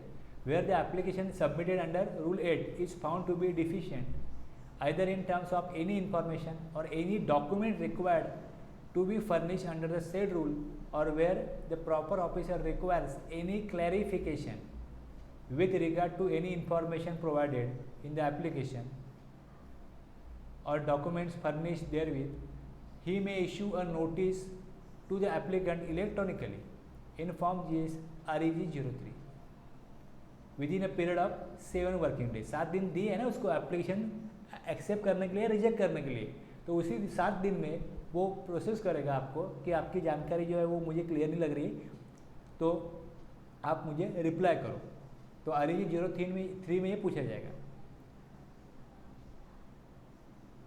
तो टैक्स पेयर को वो क्लेरिफिकेशन देने के लिए फॉर्म GST REG 04 सामने आ जाता है। आपको कुछ अलग से फॉर्म कहाँ मिलता है देखो, फिर उसको लेके आओ भरो, ऐसा कुछ नहीं रहता है। जैसे आप प्रोसेस कर रहे हो, जैसे आपने मुझे ईमेल किया, आपको रिप्लाई करना है, उसी में मैं जाता हूँ, रिप्लाई पे क्लिक करता हूँ, फिर जो कुछ आपने मांगा कि मुझे ये डॉक्यूमेंट दो, तो मैं क्लिक करूँगा, ब्राउज करूँगा, भेज दूँगा, हो गया मेरा REG 04 हो गया, अगर मुझे 04 में रिप्लाई करना है तो। लेकिन रूल तो बनाना पड़ेगा ना, आप कानूनन वो ये कर सकता है, आपको ये करना पड़ेगा, तो इसके लिए फॉर्म के नाम लिखे गए with in a period of 7 working days.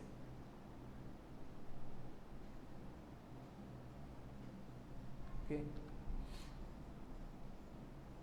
फिर आपने जो आंसर दिया उससे वो सेटिस्फाई होता है, तो 7 वर्किंग डेज में from the date of such clarification और इंफॉर्मेशन और द डॉक्यूमेंट्स, अगर समझो उसने रिप्लाई नहीं दिया 7 दिन में, तो उसने एक्सेप्ट कर लिया ऐसा माना जाएगा, deem to be accepted. Deem का मतलब माना जाता है कि एक्सेप्ट किया। Where no reply is furnished by the applicant, अगर एप्लीकेंट ने कोई रिस्पॉन्स नहीं दिया उसका 7 दिन में उस नोटिस का, और where the officer is not satisfied with the clarification, और रिप्लाई दिया लेकिन वो सेटिस्फाइड नहीं हुआ, तो फिर वो रिजेक्ट कर देगा वो एप्लीकेशन को, फॉर्म GST REG 05 रिजेक्ट कर देगा।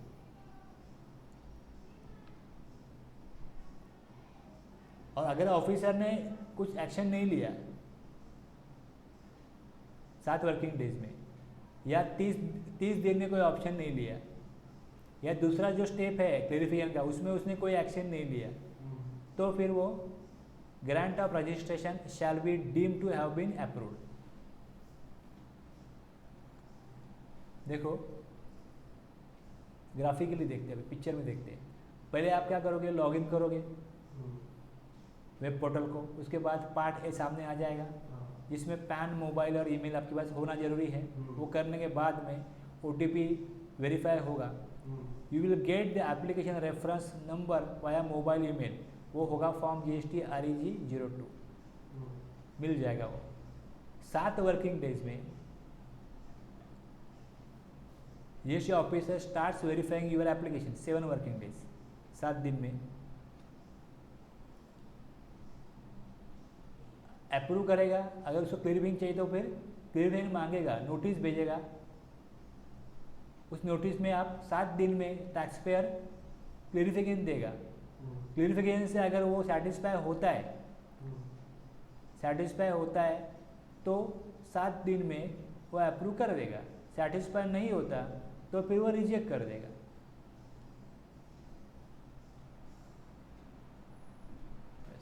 और जो रजिस्ट्रेशन सर्टिफिकेट मिलता है वो GST REG 06 होता है, certificate of registration. You get the certificate of registration REG 06।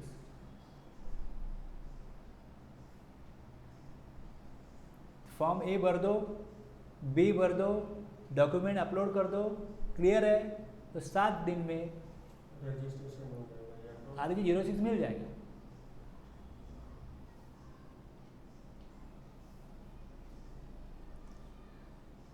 लोग यूज टू नहीं है, इसके लिए ये चीज़ों के लिए दूसरे के पास जाना पड़ता है, नहीं तो ये कोई भी करने के लिए कैपेबल है। और लोग सीखते नहीं है, पढ़ते नहीं है, इसके लिए प्रॉब्लम है। आपने ग्रेजुएशन कर लिया, कोई जॉब आप कर रहे हो, अब जॉब के लिए जो सीखना चाहिए वो भी तो सीखना चाहिए ना। हमने कोई डिग्री लेने के लिए नहीं सीखा है, काम करने के लिए सीखा है। तो काम करने के लिए ये यूजफुल नहीं है वो जो चीज़ जिससे आपको जॉब मिल गया, लेकिन वो चीज़ जो आपने पढ़ी लिखी है वो कोई काम की नहीं है ना। अब जो काम का वो पढ़ना चाहिए। आप ट्रेनिंग ले रहे हो मतलब आप इसका इंपॉर्टेंस समझते हो कि अरे मुझे सीखना चाहिए, ये काम में मेरा जरूरी आएगा, जरूरी है मेरे काम में। तो अब ये जैसी जैसी चीज़ें आती जाएगी वैसे वैसे आप पढ़ते रहोगे, रूल बदलते रहेंगे तो आप पढ़ते रहोगे। रूल जब बदल जाता है तो गवर्नमेंट उसके ऑफिशियल गैजेट में, उसके सरकारी राजपत्र में उसको पब्लिश करता है कि अभी ये कानून चेंज हो गया, ये रूल चेंज हो गया। एक अमेंडमेंट एक्ट का होता है, एक्ट का अमेंडमेंट करने के लिए गवर्नमेंट को संसद मतलब जो भी पार्लियामेंट है बुलाना पड़ता है। तो नॉर्मली एक बजट सेशन होता है, उसके पहले अमेंडमेंट होते हैं टैक्स के लिए। और बीच में अगर कोई ऐसा कोई अधिवेशन गवर्नमेंट ने बुलाया हुआ पार्लियामेंट का, तो उसमें फिर वो दे सकते हैं। तो अमेंडमेंट नॉर्मली फाइनेंस एक्ट में होती है। बाकी रूल जो है वो रूल चेंज करने का अधिकार गवर्नमेंट के पास है, तो रूल तो कभी भी चेंज होते हैं। जैसे रूल चेंज हो जाएंगे, आपको यहाँ पे CBIC में उसका अपडेट मिल जाता है ये रूल चेंज हुआ। और कोई रूल ऐसा बनाया है, एक बार उन्होंने लॉ अमेंड कर दिया, लॉ अमेंड करने के बाद में वो अमेंडमेंट कब से एप्लीकेबल होगा वो भी गवर्नमेंट नोटिफाई करती है। फाइनेंस एक्ट में अमेंडमेंट दे दिया, मतलब ऐसा नहीं कि अमेंडमेंट दे दिया, कुछ बदलाव है तो वो बदलाव बजट में अनाउंस कर दिया तो तुरंत एप्लीकेबल होगा, जरूरी नहीं है। उसको एप्लीकेबल आगे करना है, लेकिन अभी उसको कानून में अमेंड करके लिया, अब कर लिया तो उसको अप्लाई कब करना है उसके लिए गवर्नमेंट नोटिफिकेशन निकालती है, इस डेट से एप्लीकेशन एप्लीकेबल होगा। तो जो जानकार लोग होते हैं, जो इसके स्टडी करने वाले होते हैं, उनको मालूम पड़ता है बजट आ गया, ये आ गया, हाँ ये अच्छा है, ये होना चाहिए था। अब जैसे ये आधार का है, ये अब गवर्नमेंट ने फाइनेंस एक्ट में डाल दिया, तो इसको एप्लीकेबल कब करते देखते हैं। अभी जब एप्लीकेबल कर दिया तो फिर वैसे फॉलो करना पड़ता है पब्लिक को। तो ऐसा नहीं होता कि चलो मोदी जी सोए हुए हैं, 4 घंटे ही सोते हैं, फिर मालूम पड़ता है अभी क्या करना है 20 घंटे में, तुरंत उठ के बोलेंगे चलो अभी से रूल एप्लीकेबल। ऐसा नहीं होता, टाइम सफिशिएंट टाइम मिलता है पब्लिक को, ये रूल बनाया जाएगा, ये कानून आएगा, ये मालूम होता है।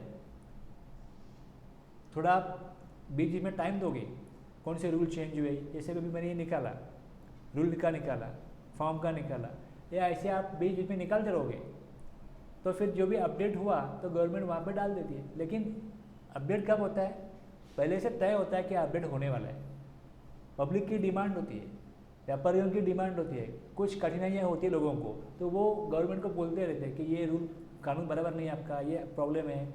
या फिर गवर्नमेंट के जो ऑफिसर होते हैं, पहले 3 दिन का रूल था, एप्लीकेशन दिया रजिस्ट्रेशन का तो 3 दिन में रिप्लाई आएगा, और 3 दिन में रिप्लाई नहीं आएगा तो आपका रजिस्ट्रेशन अप्रूव हो गया माना जाएगा। तो 3 दिन में उनको इम्प्लीमेंट करने में उनके लिए बहुत प्रॉब्लम आ रहा था। तो फिर वो जैसे उनके पास मैन पावर है गवर्नमेंट के पास, जैसे लोग हैं, उनका स्किल है, उनका लेवल है, उनकी व्यवस्था है, तो उसमें फिर वो नहीं बैठ रहा था 3 दिन का कुछ स्टेट के लिए, तो फिर उन्होंने 7 दिन किया। सब ऑनलाइन होता है, इंटरनेट स्पीड चाहिए, बाकी भी चीज़ें हैं, तो ये सब कुछ देखना पड़ता है। तो 3 दिन में अगर नहीं हो रहा है तो फिर आप उसको परिस्थिति देखते हुए बढ़ाओ, ऐसे उनकी डिमांड थी। तो कुछ स्टेट के लिए 3 दिन, कुछ स्टेट के लिए 5 दिन, ऐसा नहीं कर सकते थे, इसके लिए गवर्नमेंट ने 3 दिन के 7 दिन के 7 दिन में अप्रूव करो। पहले तो महीनों महीने होता था, वैट में या जो भी पहले लॉ थे, रजिस्ट्रेशन दिया, फिर जाओ, फिर वो बोलेंगे ये साहब के पास जाओ, उसको तो 500,000, उसके पास जाओ, वो लेगा 500,000, ये साहब नहीं है अभी गए हैं, तो ऐसे सब चलता था। वो तो बंद हो गया ना, अभी वो तो कुछ नहीं है। आपने डॉक्यूमेंट डाल दिए, उसको रीज़न देना पड़ेगा, उसका नाम भी आता है, किसने रिजेक्ट किया, क्यों रिजेक्ट किया। अगर वो रीजनेबल कारण नहीं है, वो जो रीज़न दे रहा है वो अगर प्रॉपर नहीं है तो उसके ऊपर फिर कानून कार्रवाई होगी, क्यों कर रहे हो उसको लेट, रिजेक्ट क्यों किया। 1 को करेगा, 2 को करेगा, 4 को करेगा। अगर वो 20-25 लोगों को ऐसे रिजेक्ट करता है गवर्नमेंट के लोग, तो फिर पब्लिक परेशान हो जाएगी। फिर ऐसे रीज़न है जो रिजेक्ट करने के लायक ही नहीं है, तो मालूम पड़ेगा फिर। इसके लिए भाई ट्रांसपेरेंट हो गया, ऑनलाइन हो गया, तो ऐसी चीज़ें नहीं होगी। गवर्नमेंट कोई चार्ज नहीं देती रजिस्ट्रेशन करने के लिए, कोई फीस नहीं है। इसको रजिस्ट्रेशन लेना है, ऑनलाइन जाके अपना ये रूल जो दिया है वो रूल में स्टेप करे, उसको वेरिफिकेशन करेगा गवर्नमेंट का प्रॉपर ऑफिसर। अगर वो बराबर ठीक से है, जो रिक्वायर्ड डॉक्यूमेंट है वो आपने वहाँ पे अपलोड किए है, वेरीफाई करेगा, एक्सेप्ट करना ही पड़ेगा उसको 7 दिन में।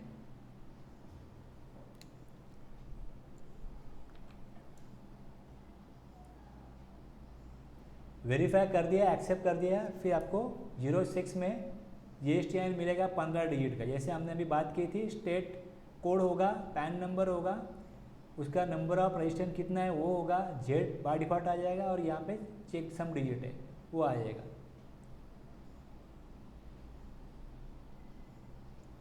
The registration shall be effective from the date on which the person becomes liable to registration where the application for registration has been submitted within a period of 30 days. 30 दिन के अंदर अगर उसने रजिस्ट्रेशन के लिए एप्लीकेशन किया है तो डेट कौन सी आएगी? जिस दिन वो लायबल हुआ था उस दिन की डेट आएगी. सपोज कोई पर्सन लायबल हुआ था 1 अगस्त को, तो उसने एप्लीकेशन दिया 5 अगस्त को, 7 दिन में प्रोसेस होगा, तो प्रोसेस हुआ 12 अगस्त को, तो 12 अगस्त को वहाँ पे 12 अगस्त को डेट आएगी कि वो 1 अगस्त को अगर लायबल हुआ था तो उसका रजिस्ट्रेशन नंबर 1 अगस्त से है.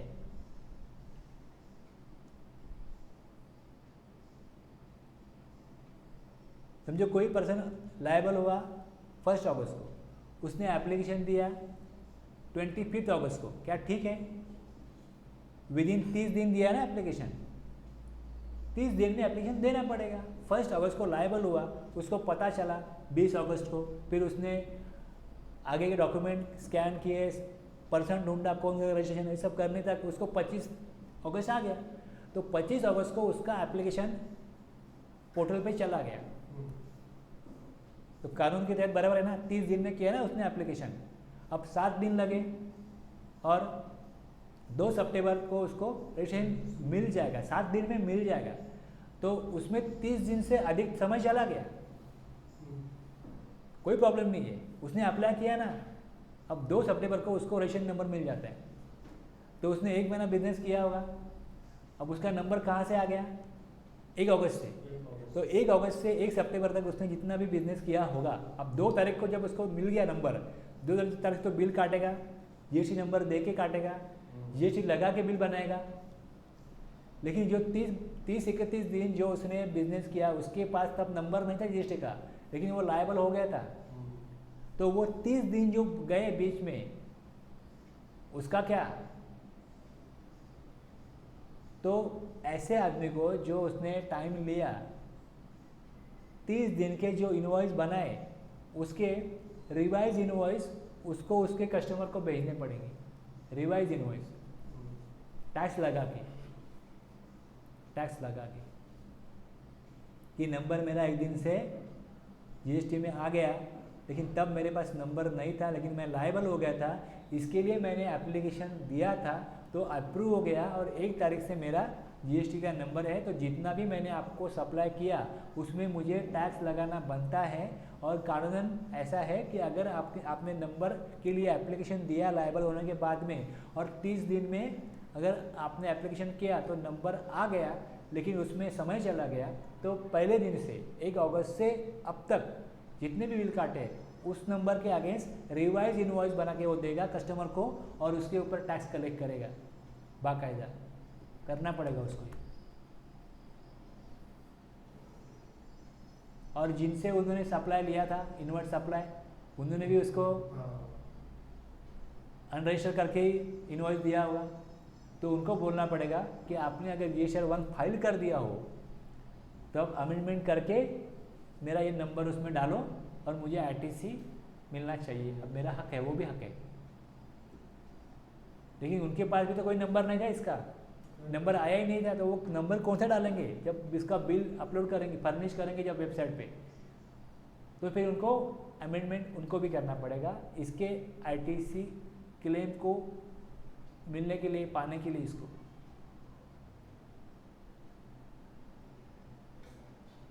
सर्विस टैक्स में क्या था? सर्विस टैक्स में ऐसा कानून था कि आप 10 लाख का तब लिमिट था, एग्रीगेट लिमिट 10 लाख का था. अब 9 लाख तक आपने अगर एग्रीगेट टर्नओवर एक्सीड कर दिया 9 लाख, तो 9 लाख जैसे एक्सीड हो जाता है तो आप एप्लीकेशन दो. एप्लीकेशन दे के नंबर लेके रखो. जब तक 10 लाख एक्सीड नहीं करेगा तब तक आप टैक्स कलेक्ट नहीं करोगे. जैसे ही 10 लाख क्रॉस हो गया तो टैक्स कलेक्ट करोगे. अब जो अभी 90 लाख 80 हज़ार का आप 9 लाख 80,000 का आपका अगर टर्नओवर क्रॉस हो गया और अगला बिल आ गया 40,000 का, तो 20,000 रुपये टैक्स नहीं लगेगा, अगले 20,000 रुपये टैक्स लगाओगे पहले बिल में. ये भी चलता था. आगे फिर जो भी टैक्स पूरा है वो तो कलेक्ट करना ही है उनको. लेकिन 10 लाख का तक वो टैक्स नहीं लेगा अगर 9 लाख क्रॉस होने के बाद में रजिस्ट्रेशन लिया भी है उसने. सर्विस टैक्स में अलग कानून था, अभी इसमें अलग कानून है। 30 दिन एक्सीड होने के बाद में या लायबल होने के बाद में आप 30 दिन में एप्लीकेशन दोगे तो फिर टैक्स कैसे मिलेगा, तो फिर उसके लिए झंझट आ गई। जितना दिन आपने टैक्स कलेक्ट लायबल हो गए उसी डेट से आपको रजिस्ट्रेशन नंबर मिलेगा, और जिस दिन से आपको नंबर मिला है उस दिन से आपको रिवाइज इनवॉइस अलग से सारे तुम्हारे बायर को, कस्टमर को, सेलर को देना पड़ेगा। जो सेलर है उसको ये सब चीज़ें करनी पड़ेगी। आपने सेल तो किया जब नंबर नहीं था।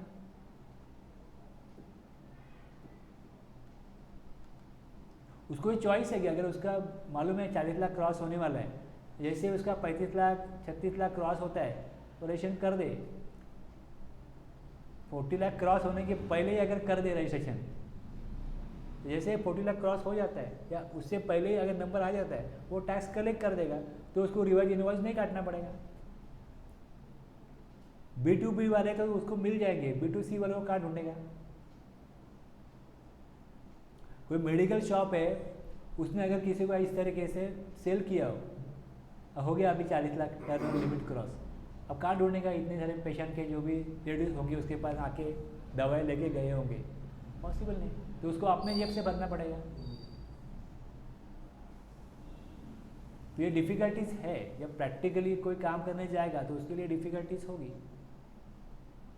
बहुत सारे लोग हैं इनके 90+% जो भी कस्टमर होते हैं वो तो B2C ही होते हैं।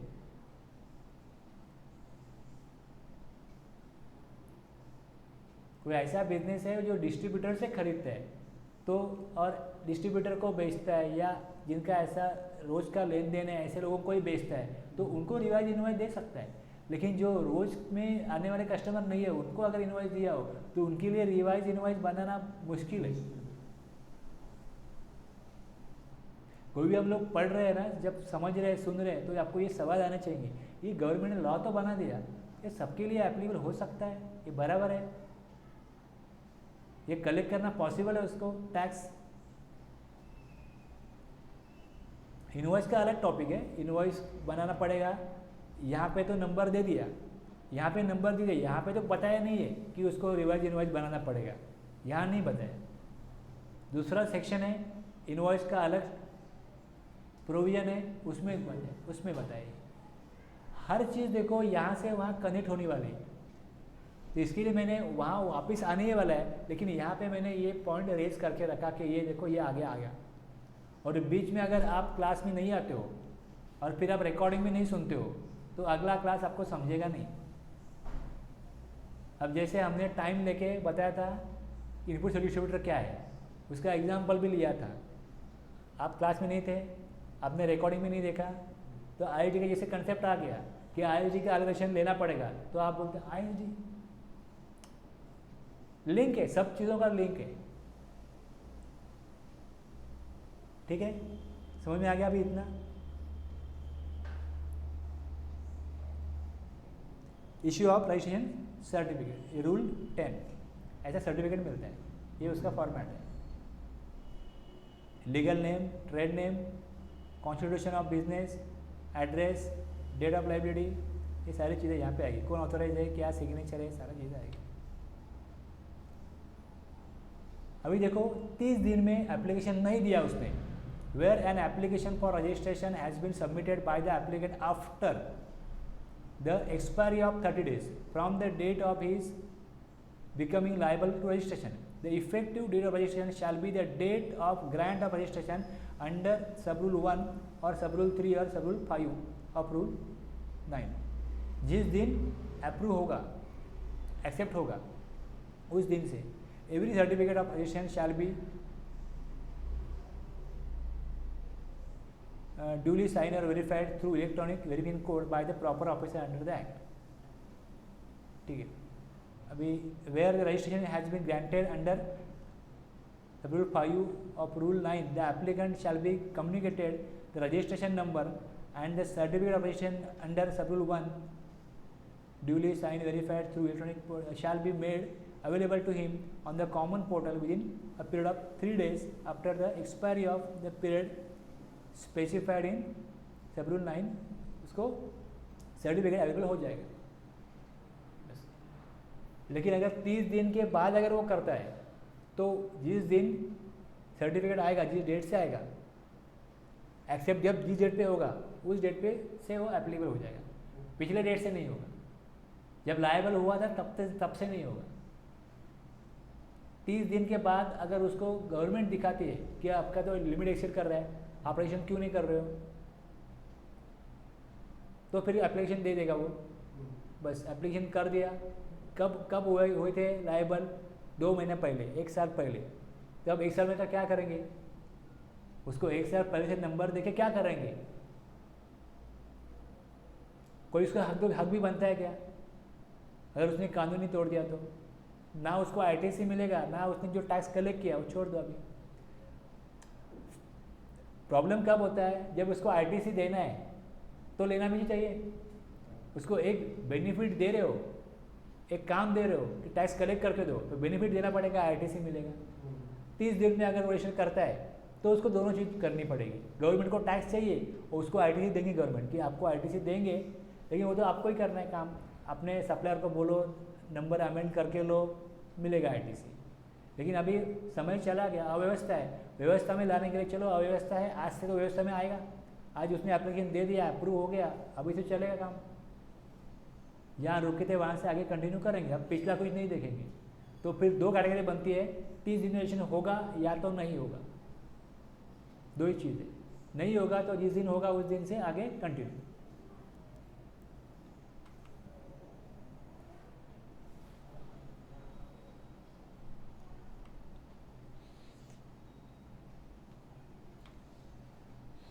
देखो रूल 8 है, रूल 9 है, रूल 10 है। एप्लीकेशन, वेरिफिकेशन और इशू ऑफ रजिस्ट्रेशन सर्टिफिकेट। अब इसमें है ना, पहले ये था कि बैंक डिटेल पहले डालने पड़ते थे, लेकिन कुछ बैंकों ने क्या किया, अगर करंट अकाउंट है, जीटी नंबर है तो ये अकाउंट मिलेगा, नहीं तो अकाउंट नहीं मिलेगा। फिर गवर्नमेंट को रूल बदलना पड़ा कि जब एप्लीकेशन दे रहे हो तो बैंक डिटेल नहीं डालो, मत डालो वहाँ पे। बैंक अकाउंट ही नहीं तो कहाँ से डालेंगे? फिर गवर्नमेंट ने वो रूल चेंज किया। रजिस्ट्रेशन होने के बाद में रूल 10A को अमेंड किया और बोला फर्निशिंग ऑफ बैंक डिटेल, ये 10A में दिया, 10A में दिया। अब 10A में हम डालते हैं bank detail. 10A, after certificate of registration in form GST 06 has been made available on the common portal, a goods and service tax certificate number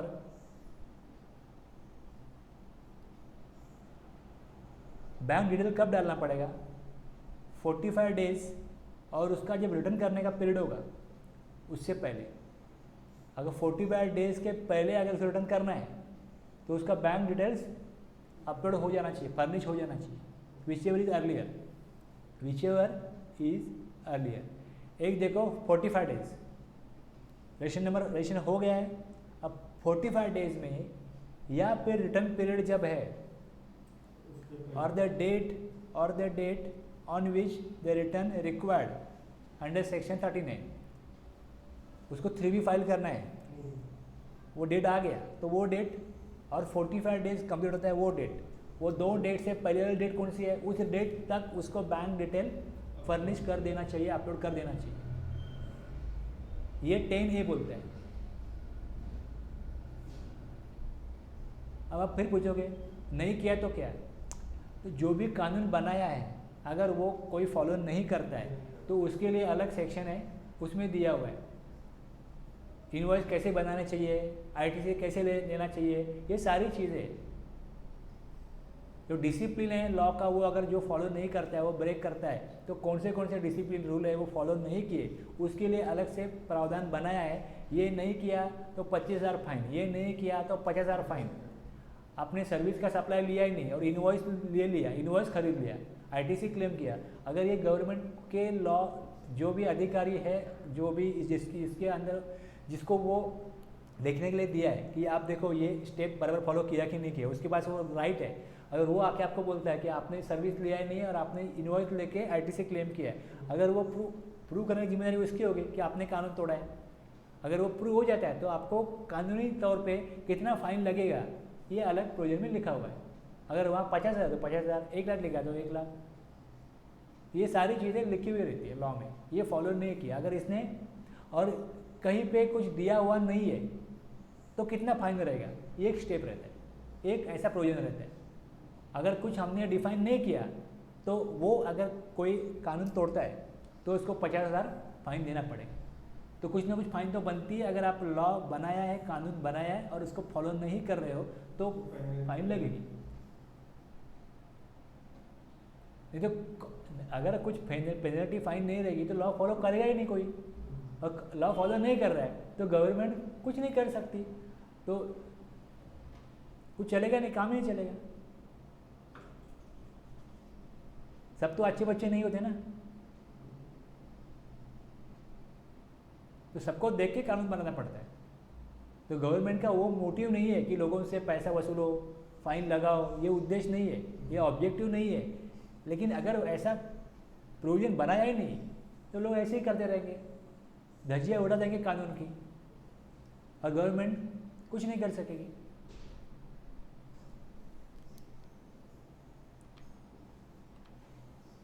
ठीक है, तो इतना लंबा था सबसेक्शन 1 और प्रैक्टिकल था, समझ में आ गया ना। रुकते यहाँ पे।